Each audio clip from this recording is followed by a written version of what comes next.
Assalamualaikum warahmatullahi wabarakatuh. Selamat pagi anak-anak. Bagaimana kabar kalian hari ini? Sehat semuanya ya? Alhamdulillah. Nah anak-anak, pada pertemuan kali ini kita akan belajar mengenai sistem persamaan linier 3 variabel.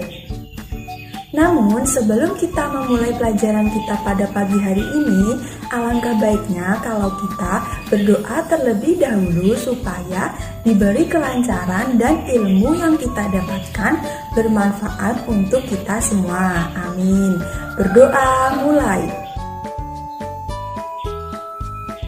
Berdoa selesai. Nah anak-anak sudah siap untuk belajar kali ini? Ayo bukunya dikeluarkan semuanya. Kemudian, kalian buka materi tentang sistem persamaan linier 3 variabel. Nah, anak-anak, sistem persamaan linier 3 variabel ini atau yang bisa disingkat dengan SPLTV ini mempunyai tujuan. Yang pertama, mampu menyusun sistem persamaan linier 3 variabel dalam masalah kontekstual. Yang kedua, mampu menyelesaikan masalah kontekstual yang berkaitan dengan sistem persamaan linier 3 variabel. Sudah dibuka semua bukunya anak-anak? Coba, ibu mau tanya, apa itu yang dinamakan dengan SPLTV atau sistem persamaan linier 3 variabel? Ada yang tahu ataukah semalam sudah mempelajarinya? Belum tahu semuanya ya? Kalau SPLTV, ada yang tahu? Ya, tentu saja kalian tahu karena itu merupakan materi saat kalian masih SMP. Coba, kalau SPLTV atau sistem persamaan linier 2 variabel itu apa? Ya, benar sekali. Sistem persamaan linier 2 variabel adalah suatu sistem persamaan yang terdiri dari 2 persamaan linier yang masing-masingnya terdiri dari 2 variabel, misalnya variabel X dan juga Y. Nah, kalau sistem persamaan linier 3 variabel atau SPLTV, maknanya hampir sama dengan SPLDV. Kalau SPLDV itu variabelnya 2, sedangkan SPLTV variabelnya 3. Jadi, SPLTV atau sistem persamaan linier 3 variabel adalah suatu sistem persamaan yang terdiri dari 3 variabel, misalnya variabel X, Y, dan juga Z. Begitu ya anak-anak, bisa dipahami? Nah, yang selanjutnya, coba anak-anak dilihat persamaan di samping. Ada 1 per X ditambah 1 per Y ditambah 1 per Z sama dengan 2. Kemudian ada 2P ditambah 3Q dikurangi R sama dengan 6. Dan yang terakhir ada P ditambah 3Q sama dengan 3. Dari ketiga persamaan tersebut, apakah persamaan tersebut dapat dikatakan sebagai sistem persamaan linier 3 variabel anak-anak? Bisa? Tidak ya anak-anak. Persamaan di samping ini tidak bisa dinamakan sistem persamaan linier 3 variabel. Kalau ada yang tanya kenapa, ya karena dari persamaan pertama. Variabel dari persamaan pertama ini apa?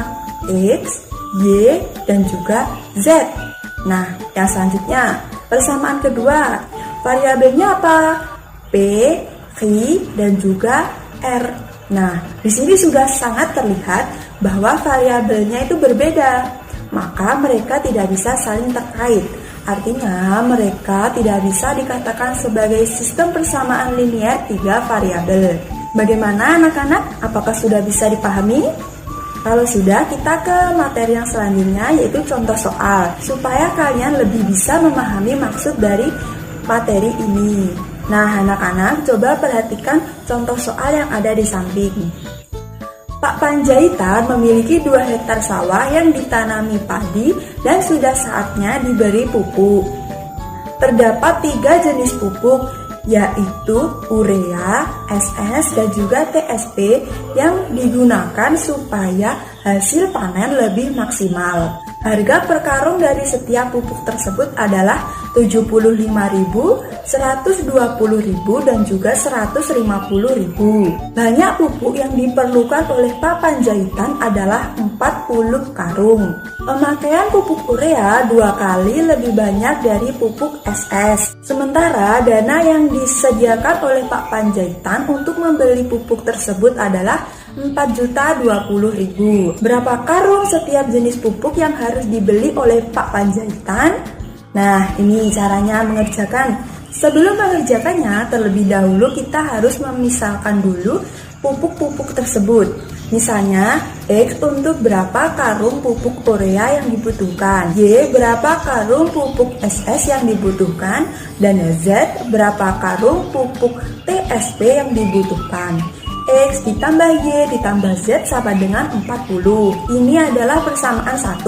X sama dengan 2Y. Ini kita sebut persamaan kedua. Kemudian 75.000 X ditambah 120.000 Y ditambah 150.000 Z sama dengan 4.020.000 adalah persamaan ketiga. Yang pertama, kita substitusikan dulu persamaan kedua ke persamaan 1 sehingga diperoleh 3Y ditambah Z sama dengan 40. Ini adalah persamaan keempat. Kemudian substitusikan persamaan 2 ke persamaan ketiga. Nah, setelah kita substitusikan, kita akan memperoleh hasil yaitu 150.000 Y ditambah 120.000 Y ditambah 150.000 Z sama dengan 4.020.000. Kemudian kita jumlahkan yang memiliki variabel sama yaitu Y dengan Y menjadi 270.000 Y ditambah 150.000 Y sama dengan 4.020.000. Kemudian persamaan tersebut bisa kita sederhanakan menjadi 27Y ditambah 15Z sama dengan 402. Nah, ini merupakan persamaan kelima. Selanjutnya, untuk menentukan nilai Y dan juga Z, kita bisa menggunakan metode eliminasi. Kita akan mengeliminasi persamaan keempat dan juga 5. Yang persamaan keempat ini kita kalikan dengan 15. Dan yang persamaan kelima kita kalikan dengan 1. Hasilnya yaitu Y sama dengan 11. Karena kita sudah mendapatkan nilai Y sama dengan 11, maka kita bisa mensubstitusikan nilai tersebut ke persamaan kedua, yaitu X sama dengan 2Y. 2 dikali 11 yaitu 22. Nah, di sini kita sudah mendapatkan nilai X dan juga Y. Kita langsung substitusikan saja nilai X sama dengan 22 dan juga Y sama dengan 11 ke persamaan 1. Jadi, X ditambah Y ditambah Z sama dengan 40. 22 ditambah 11 ditambah Z sama dengan 40. Jadi, kita bisa memperoleh hasil nilai Z yaitu 7. Jadi, banyaknya pupuk yang harus dibeli oleh Pak Panjaitan yaitu 22 pupuk urea, 11 pupuk SS, dan 7 pupuk TSP. Nah, bagaimana anak-anak? Apakah ada yang kurang dipahami? Sudah ya? Nah, untuk yang selanjutnya, kalian buka buku kalian halaman 102, kemudian kalian kerjakan nomor 1 sampai dengan 4. Bisa dipahami ya anak-anak? Nah, silakan kalian kerjakan. Nanti jika ada yang belum paham atau kurang paham bisa bertanya ya anak-anak. Anak-anak, apakah kalian sudah selesai mengerjakannya? Belum? Karena ini waktunya sudah habis, maka kalian bisa melanjutkannya di rumah ya anak-anak. Nah anak-anak, pertemuan selanjutnya kalian pelajari materi yang selanjutnya ya. Nanti jika ada yang belum dipahami atau kurang paham bisa bertanya saat pertemuan selanjutnya. Nah, sekian anak-anak pembelajaran kita hari ini. Jika ada kurang lebihnya saya mohon maaf. Wassalamualaikum warahmatullahi wabarakatuh.